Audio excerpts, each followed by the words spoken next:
Good morning and welcome to another episode of Craft Here and Now. I'm Patty, and today I have the pleasure of interviewing John Meehan, who will tell us a little bit about being a Uber driver. How you doing, everybody? My name is John. I'm an Uber driver in the Tampa area in Florida, and I'm originally from New York, and I'm a veteran in the United States Army. Okay, I'd like to ask you just a few questions before we get started. I understand you moved here to Florida from New York. Yes, me and my wife Michelle, we moved to Florida about 6 years ago from New York City, and we're enjoying the sunshine. And I understand you work for the United States Post Office. I worked for the United States Post Office for over 30 years, driving a truck in New York City, which taught me patience and tolerance. Well, I'm sure you are an experienced driver then, and you've had to deal with all kinds of weather conditions and traffic patterns. I've driven in all sorts of snowstorms in New York City. I've driven all over the place. I was down in New York during 9/11, and I've driven a truck almost just about anywhere close to in the Northeast. Oh my goodness, that is quite a good deal of experience. So now you're in sunny Florida, and that's quite a climate change for you. So it's a little different. The heat and humidity is overwhelming sometimes, but I don't shovel humidity like I used to shovel snow and ice. And the rains down in Florida are a little, they get sometimes torrential, but you can always pull over, and in Florida, 20 minutes later, the rain is gone and the sun is back out. And we're very fortunate this year that we don't have hurricanes on the horizon. That's correct. I've been through 3 hurricanes since I've been in Florida, and I had no problems whatsoever except for some power outages. Okay, so let me ask you, how did you get interested in becoming an Uber driver? I thought I was retired. My wife told me I'm retarded if I think that. Just go out and find a job. So I looked into being an Uber driver, and I said, let me give it a shot, and I've been doing it ever since. So you've been an Uber driver for how many years now? Close to 5 years now, and it's been an experience, and just like in any kind of customer service business, there's the good, there's the bad, and the crazy. So can you tell me, are there any special requirements to become an Uber driver here in the United States? You have to have, to be an Uber driver, you have to have your own, have a vehicle. It has to be a certain year and year, doesn't matter the model. But you have to be fully insured. You have to have your own insurance. It's commercial insurance. It's not your personal insurance. You have to have commercial driver's insurance, and there is certain kind of standards there is for Uber driving where if you don't abide by their rules, they will kind of like ban you from being an Uber driver. So you mentioned insurance, so you're not insured by Uber itself. My understanding, Uber has some sort of insurance on us, but I have a separate insurance, commercial insurance, through my insurance company. So you are allowed to use your personal vehicle. I use my personal vehicle, but And as a personal vehicle, I have a different insurance. That's personal insurance, and then once I go on the app and start accepting rides from Uber, it switches over to being the commercial insurance. I see. So that may vary from state to state. You're talking Yes, about how it works in Florida. That is correct, 100%. Now, do you drive people or do you make deliveries? I just do ride shares. I drive people, and that's all. There's Uber gives you the opportunity to use ride share with people. Some people do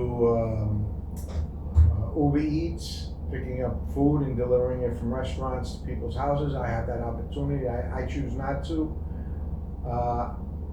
There's other different things that Uber gives you the option to do. You could actually, there's a thing where you can pick up teenagers at a certain age, and they would have their parents or their guardian have an account just for them, and you could pick up teenagers as long as the parent or guardian has the account registered with Uber. So you would have to have a special consent form? Yes, there is like a consent form, absolutely. I choose not to because a lot of times you get picking up, driving them to high schools, and you have to stay in the school line, and that takes away precious time from picking up other people who are trying to get to work. So can you tell me, how do you find clients? Are you on call on a certain basis, or how does that work?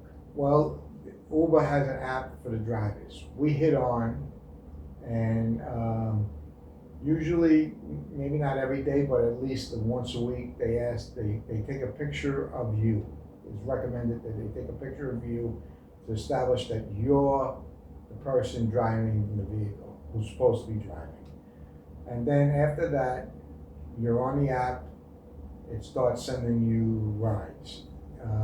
Some of the rides, if you want to accept it, it's fine. If you don't want to accept the ride, you don't have to. It's Uber supplies the GPS and the calls, which you can or cannot, don't want to receive, you know? That's what I was wondering. How do you find your way to all these different destinations?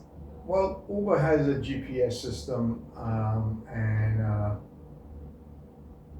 personally, I don't think it's the best GPS for me, but they give you the call will come through and will show you the location that you're at, and it gives you the GPS to drive to where the pickup would be. Now, once you get the pickup, the person gets in the car, you hit the app again, starts the ride, and it drives to the destination the person wants to be dropped off at. Good, okay. And do you mind if I ask you, how do Uber drivers get paid? You have to establish with Uber, you have a bank account established with them. You have to have some sort of bank account established. So once you get at least one ride, you could cash out then and stop working if you choose to, or you can continue to work and make more money. But you can cash out anytime you want, and it will go directly to your bank account. And they take a minimum fee for each transaction for their part, but everybody has an established bank account. So they take a percentage of what you earn. They take a percentage of the transaction going from, let's say you made $10 on a ride, they may take 50 cents for the transaction. It's just for their cost. Would that vary depending on, do you get paid per ride or per distance? It basically goes with sometimes supply and demand. There's where there's more drivers than on certain days and certain times than others. Like you can have a ride where there's 10 drivers out in a certain area, and 12 hours later in the same area there'll be one driver out. Uber I believe will charge a little extra because of the supply and demand. I see. So would you say right now in Florida, at least in your area, which is the West Coast, would you say there's a need for Uber drivers? No, I don't think there's a need. I think a lot of people are using it as a secondary job. Uh, a lot of people have a primary job and a secondary job. Actually, a lot of teachers, when they're not working, like this is the summertime now, and they're basically going back to work now, a lot of teachers do it as a side thing. Some homemakers and then childcare people who have children, and, wives and mothers, they do it. Once they drop their children off to school, they'll do it like that. There's it's a nice way to make a little extra money. I'm on Social Security. It supplements my Social Security. So you can pretty much determine how many hours you want to work. Correct. You choose when you want to work, where you want to work, and how long you want to work. So if I wanted to become an Uber driver, how would I go about getting started? What would I have to do? Well, really the easiest way of doing it is trying to find somebody who is an Uber driver already, and Uber offers a thing, refer a friend, and you would click on that on his app, and you would get the referral from this person. Would go to Uber. Uber would get in touch with you, and they will gladly sign you up. Oh, that's wonderful. Well, John, is there anything more you would like to add? Well, I always say that I try to have a clean car. I give respect, and I expect to get respect back. That's how the ride share works. You can look me up. I always joke, everybody, they call me Johnny Uber, and there's nothing wrong. A smile is free, conversation is free. I'm not here to argue. I'm here for you to have a safe, which is the most important. Safety is the most important thing, and to have a relaxing ride. Nobody needs to be stressed out. It's all good, and that's about it. Well, thank you, John Meehan, for joining me today at Craft Here and Now. Thank you so much. Thank you very much, and peace to everybody.